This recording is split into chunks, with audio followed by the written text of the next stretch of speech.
Saúdos, como están? A Operación Pokémon volveu romper hoxe a paz no Pazo de Raxoia, previsiblemente tamén no Partido Popular, e que os novos datos do sumario apuntan a que a actual voceira do PPDG e exconcelleira compostela Paula Prado modificou ofertas de emprego para facilitar a colocación dos seus recomendados.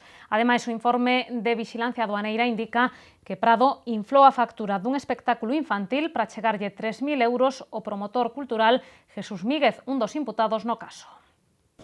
Así se desprende dunha conversa telefónica con Adrián Varela na que Paula Prado presume de terlle metido un gol ao novo alcalde Ángel Currás ao pasar unha factura de máis de 11.000 euros por un espectáculo infantil que en realidade custaba 8.500. Os 3.000 euros de diferenza foron pro promotor Jesús Míguez e o pago fíxose 2 meses despois, segundo constatou Facenda. Ademais, o sumario recolle numerosas xestións da exconcelleira para conseguir postos de traballo para coñecidos e para militantes do Partido Popular. A voceira do PPDG non está imputada na Operación Pokémon e a súa declaración ante a xuíza Pilar de Lara segue sendo secreta. Doutra banda, hoxe tamén coñecimos que o concelleiro de Deportes se ofreceu como interlocutor da empresa Aquages con Ángel Currás para substituir así a Ángel Espadas tras a dimisión de Gerardo Conderroa. Así se desprende dunha conversa entre Adrián Varela e o xerente da empresa Henry Laíño. Unhas informacións polas que era preguntado esta mañá o edil de Deportes. Varela asegura que esas conversas están sacadas de contexto e cualifica de sesgadas tanto as conclusións ás que chega a Vixilancia Aduaneira como o seu reflexo nos medios de comunicación. Neste sentido, o edil pon o acento en que nada se está a dicir das explicacións que el deu ante a xuíza Pilar de Lara sobre a súa relación con Aquagest. Hoy aparecen varias informaciones relativas a supuestas prebendas hacia alguna empresa. Eso está totalmente explicado, documentado y justificado. ¿Vale? Y de eso no sale absolutamente nada. Aquí se han dicho auténticas barbaridades o se han sacado conclusiones de conversaciones en determinados contextos y se ha generalizado una situación que yo creo que no se corresponde con la realidad. Minutos antes de Adrián Varela era a primeira tenente de alcalde a que falaba das novidades en torno á Operación Pokémon e máis en concreto das informacións que apuntan a Paula Prado. Reyes Leis cree que cada quen ten que responder do que fixo e das conversas que mantivo e advirte que non se pode poñer en dúbida a xestión do goberno polo que fixera unha persoa que xa non forma parte del. Estamos hablando de que es una conducta de una persona. No podemos juzgar a un grupo de gobierno por la conducta de una persona, ¿no? Yo no creo que sea justo que nos valoren a todos por el comportamiento que hagan otras personas, ¿no? El nivel ético de las personas en la política, pues igual que en cualquier otro trabajo, yo respondo de lo que yo hago y de mis responsabilidades y cada uno tendrá que responder de lo que hace y las decisiones que toma y por qué lo hace, ¿no? O sea, no creo que no es una decisión tomada por una junta de gobierno, es una decisión tomada por una persona individual. Y creo que en ese sentido pues, tendrá que dar las explicaciones oportunas, evidentemente, en el sitio donde se le requieran, que será pues, judicialmente. E mentres a oposición asegura non estar sorprendida polos novos datos coñecidos en torno a Pokémon, tanto Rubén Cela como Paco Reyes creen que chove sobre mollado e pídenlle ao presidente do PPDG, Alberto Núñez Feijóo, que non siga mirando para outro lado. Que o presidente do Partido Popular de Galiza, o señor Alberto Núñez Feijóo, non pode seguir mirando para outro lado. E de facelo, pois seguirá sendo cómplice co que pasou e co que siga a pasar neste concello. E, por tanto, será cómplice co bochorno que pasen os veciños e as veciñas de Santiago cada mañá cando teñan que seguir almorzando con novas revelacións tan sumamente escandalosas como as que nos está deparando pois, o coñecemento do sumario da Operación Pokémon. Feijóo, eu penso que con todo o que está pasando, non somente estas últimas transcripcións que coñecemos, senón con todo o que está pasando neste concello, insisto, 6 investigacións judiciais abertas no último ano, a verdade é que o que eu penso que non pode facer é manterse cas mans paradas, e o que ten que facer é afrontar a situación ou ben recoñecer a súa perda de autoridade, porque non podemos esquecer que estamos a falar de que é o presidente do Partido Popular de Galicia. Por lo tanto, eu penso que sí que ten que asumir verdadeiramente a responsabilidade de que está a acontecer, dar un paso adiante. Non moven posicións PSOE, BNG e tampouco o alcalde se saiu ningún milímetro do seu guión dos últimos meses en relación á operación Pokémon. Ángel Currás cree que é prematuro facer valoracións porque hai cuestións que seguen baixo segredo de sumario. Iso sí, o rexedor coincide co concelleiro de Deportes Adrián Varela ao asegurar que estamos vendo informacións incompletas. Aínda que o sumario da operación Pokémon segue a deixarnos titulares, o discurso do alcalde non se move en ningún ápice. Preguntado polas informacións que apuntan a unha posible implicación na trama da voceira do PPDG Paula Prado, Ángel Currás pide prudencia e que lembra hai unha parte do sumario que segue sendo segreda. Son moi prudente na revelación e fin de datos do sumario, porque eu creo que todavía non está a totalidade do sumario aberto. A declaración de doña Paula Prado pois sigue en secreto e, por tanto, me parece que sería prematuro, como sempre dixen, referido tamén a outras persoas, que sería prematuro facer un análisis de todo isto. En calquer caso, ela tamén, eu creo que poderá decir algo ao respecto. Currás comparte o dito por Adrián Varela, que falou de informacións sesgadas. O rexedor, igual que o edil de Deportes, cree que o publicado está incompleto. Creo que son informacións incompletas. É dicir, as informacións que se están dando son de algunhas partes do sumario, pero non da totalidade do sumario. Repito que hai declaracións que todavía non son coñecidas, por exemplo, a de Paula Prado, que forma parte neste momento, pero do segredo do sumario. Por tanto, eu son sempre partidario de esperar a que se coñeza na súa totalidade o sumario. Currás tamén comparte o dito pola tenente de alcalde Reyes Leis, que cree que a xestión do goberno non pode ser xulgada polo que faga unha persoa. O rexedor insiste en que queda moito por saber da operación Pokémon e que, mentres non se resolva o caso, o Executivo segue sacando proxectos adiante. Cambiamos xa de tercio. O Paseo da Alameda vai ser tamén a partir de hoxe un paseo literario. Trátase dun proxecto persoal do alcalde que busca resaltar o papel que sempre tivo Compostela na literatura universal e que autores como Dante ou García Márquez nomearon a Santiago nos seus libros. Agora, esas citas quedarán plasmadas no parque máis importante da cidade. Esta tarde púxose a primeira pedra do que vai ser o Paseo Literario da Alameda, unha homenaxe ás múltiples mencións que se fixeron a Santiago e o camiño na literatura universal. Para iso vanse instalar pedras gravadas con citas de obras ben coñecidas nas que se fala de Compostela e que percorrerán o parque dende o Paseo dos Leóns ata a estatua de Rosalía. O alcalde lembra que Santiago é a cidade galega máis mencionada na literatura. Pocas veces una ciudad tiene tanta presencia en la literatura universal como Compostela. Es la ciudad gallega con mayor presencia en la literatura universal. Son muchos los autores que se han referido a Compostela, no solamente los gallegos, autores españoles, autores americanos, autores alemanes, europeos. Sin ir más lejos, aquella famosa frase que no se sabe si realmente la dijo Goethe, pero desde luego está aí, que es Europa se hizo peregrinando a Santiago. Hoxe colocáronse as dúas primeiras pedras, unha cunha cita de Dante na Vita Nuova e outra de Rosalía sobre o Pórtico da Gloria. O alcalde calcula que ao longo dos próximos anos 50 pedras completarán o paseo. Por certo que o proxecto non terá custo para o Concello porque se fai en colaboración ca Fundación Laboral da Construción. Ademais, colocarase un busto de Valle Inclán na Praza de Galicia e un recordo a Goethe na Porta do Camiño. Esta iniciativa chegará a outros puntos da cidade co reparto do libro Compostela, 1000 anos de literatura.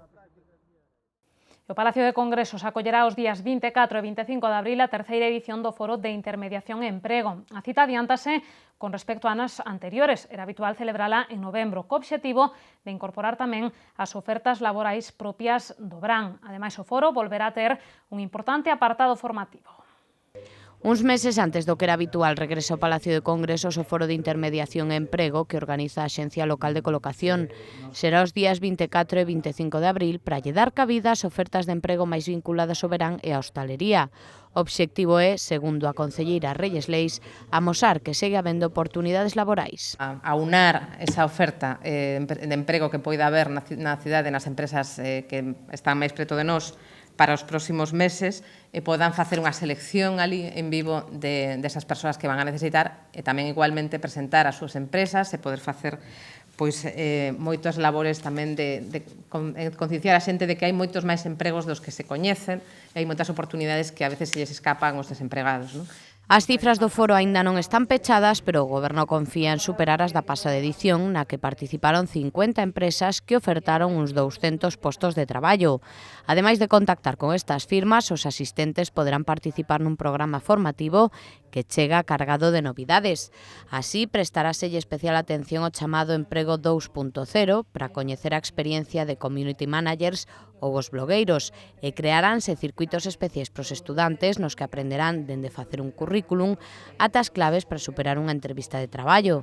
Todas estas actividades serán de balde. Por certo, que a concelleira Reyes Leis aproveitou para amosar a súa satisfacción pola evolución do desemprego en Compostela e que en febreiro pechouse cun 6% de parados menos, ata quedar en 9.300. Máis cousas, a compañía de distribución alimentaria Vegal Seroski vende renovar o seu convenio de colaboración con máis dunha vintena de entidades benéficas galegas, entre elas a Cociña Económica de Santiago, o Cotolengo ou o Proxecto Home. A empresa e esas entidades fixeron hoxe balance da súa actividade durante o ano pasado, no que se seguiu notando un aumento das persoas con escasos recursos.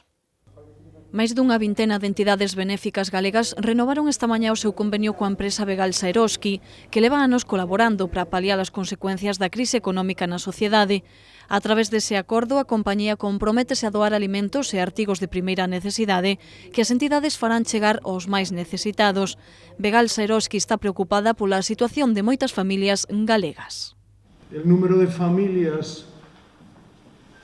es mayor, el número de familias que por entero demandan ayuda social es cada año mayor, ¿no? Ya no es una cuestión de familias desestructuradas, de individuos que no se adaptan, no, es una cuestión de familias enteras que demandan ayuda. As entidades sociais aproveitaron para facer balance da súa actividade en 2013, na que seguiu aumentando a demanda de axuda. Ademais, o perfil dos seus beneficiarios foi cambiando coa crise e agora son moitos mozos, mulleres e anciáns con persoas ao seu cargo que acuden aos comedores sociais ou solicitan comida e roupa. Entre as entidades que asinaron hoxe ese acordo con Vegal Seroski figuran Cruz Vermella, a Cociña Económica de Santiago, Proxecto Home, o Banco de Alimentos, a Fundación Amigos de Galicia ou o Cotolengo. E a nosa seguinte parada é no Hotel Monumento San Francisco, que hoxe inaugurou unhas xornadas de portas abertas que se van prolongar ata o próximo domingo. O obxectivo é que composteláns e visitantes coñezan mellor o convento, aproveitando a celebración do 800 aniversario da peregrinación de San Francisco de Asís a Santiago. A directora de Turismo de Galicia, Nava Castro, foi a encargada de inaugurar estas xornadas. Un dos obxectivos da celebración do ano franciscano é achegarlle un pouco máis a historia de San Francisco de Asís aos cidadáns, e que mellor maneira que abrindo as portas do convento a composteláns e turistas. É por iso que se organizan ata o domingo estas xornadas, nas que, ademais de coñecer o edificio a fondo, podemos ver algunhas pezas sobre a súa historia. Podes apreciarse os arcos góticos deste edificio orixinal, o que nos explicaba o padre, o sepulcro de Cotolai, os tesouros como o Museo de Terra Santa e un deses recursos únicos no mundo que temos a honra de albergar na capital de Galicia e que xunto coa valiosísima biblioteca do convento ou o monumento a San Francisco do Aldro do escultor Asorei configuran unha verdadeira visita inesquecible para compostelanos e para visitantes que paga a pena potenciar e difundir. A directora de Turismo de Galicia quixo realizar a visita antes de inaugurar estas xornadas. Nava Castro debullou a programación cultural prevista para este 8º centenario da peregrinación de San Francisco de Asís a Santiago, que contribuirá, dixo, a dar a coñecer a nosa potencialidade na oferta cultural. La programación que hemos realizado de eventos culturales, artísticos y congresuales, así como iniciativas vinculadas al desarrollo turístico y a la acogida al visitante, quieren conformar una oferta cultural para ponerla en valor, el legado franciscano, y para dar a conocer también las grandes potencialidades de nuestro destino en el ámbito cultural, histórico, artístico, religioso y patrimonial. O horario de apertura ao público nestas xornadas de portas abertas será de 10 da mañán a 1 da tarde e de 5 a 8 da tarde. Ademais, realizaránse diariamente visitas guiadas ás 12 e ás 7, pedindo cita previa. Un pai franciscano será o encargado de realizar eses percorridos. Chegamosles agora a unha proposta pros máis pequenos. O Auditorio de Galicia acollerá o domingo un concerto familiar que forma parte do programa de dinamización lingüística Falaredes. O recital corre a cargo de Pablo Díaz, que repasará os temas do seu libro disco Toc Toc. Esta mañá xa só quedaban 100 entradas dispoñibles.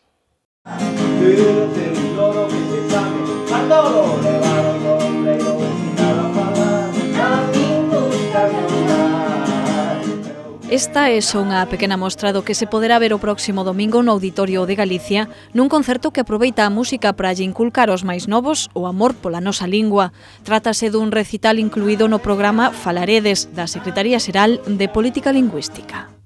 A dinamización lingüística, sobre todo nas cidades máis temperás, é un recurso prioritario, que unha liña de actuación moi importante para o goberno galego e para a rede de dinamización lingüística, que é pola que o instrumento que nos vale para a cooperación entre entidades locais e a administración autonómica, e que fai posible precisamente esa cooperación que pasen cousas tan maravillosas como esta, non? O concerto leva por título Toc Toc, o mesmo nome do libro disco que veñen de publicar Pablo Díaz e a súa banda. Estaba previsto que o recital se celebrara na Sala Mozart do Auditorio, pero o aforo quedou pequeno e trasladouse á Sala Ángel Braje. Aínda así, só quedan dispoñibles 100 das case 1000 entradas que se puxeron á venda. Os pases pódense comprar na billeteira do Teatro Principal. Achegámosles aínda outras propostas para o seu tempo de lecer na nosa axenda cultural.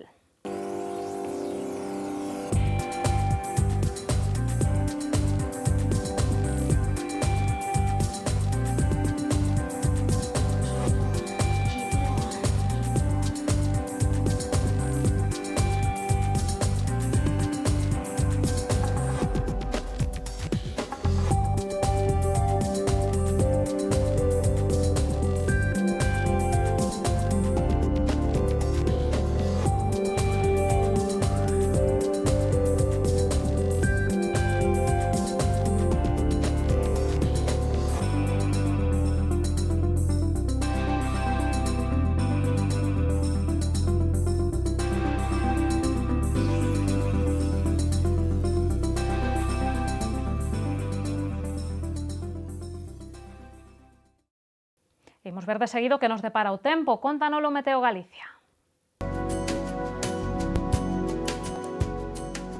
No venres os ceos alternarán nubes e claros e os ventos serán frouxos do leste pola mañá e do nordés pola tarde.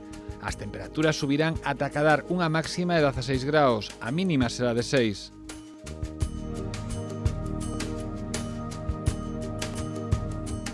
No sábado os ceos estarán anubrados con chubascos e os ventos serán frouxos de dirección variable. As temperaturas mínimas subirán, pero as máximas baixarán ata os 12 graus.